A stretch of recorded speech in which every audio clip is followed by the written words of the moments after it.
नाज़िन कराची जे मुराद मेमण वेझो हादिसे में एक जणो फौत थी वियो आहे। तफ़सील वधीक मालूम किथा सरवर मेमण खां। सरवर छा तफ़सील आहिनि?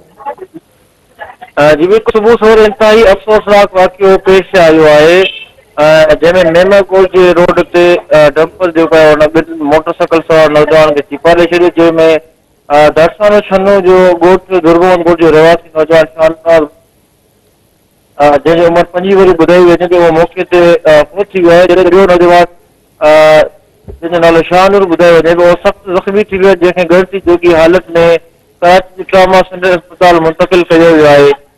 वाक़ई हितां मिलण त मेमनगोज पुलिस वाक़ई वारा हथ पहुची फौत थी वियल ऐं ज़ख़्मी नौजवान खे खणाए अस्पताल मुंतक़िल कयो। मेमनगोज पुलिस जो चवणु आहे त वाक़ई जेको सॻो डंपर हुनखे ड्राइवर समेत मेमनगोज पुलिस तहवील में वठी छॾियो आहे।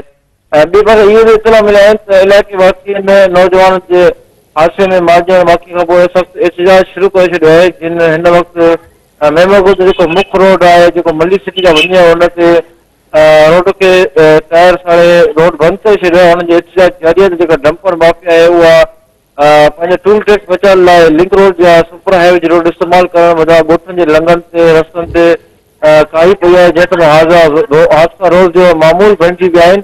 इंतज़ामिया थोरी जेका पुलिस ट्रैफिक आहे उहा उन्हनि खे रोकण जे बदिरां प्रोटोकॉल ॾेई रही आहे। ॻोठा हिन वक़्तु बि मेमनगोज जो जेको मुख्य रोड आहे उहो बंदि करे छॾियो, जंहिंखां पोइ हुनजो अञा ताईं एहतजाज जारी आहे।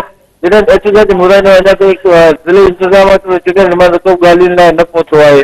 ॿिए पासे पुलिस जो चवणु आहे त वाट्सन जे अचण खां पोइ वाक़ई जी FIR दर्ज कई वेंदी। जी सरवर तफ़सील ॾियण जे लाइ महिरबानी।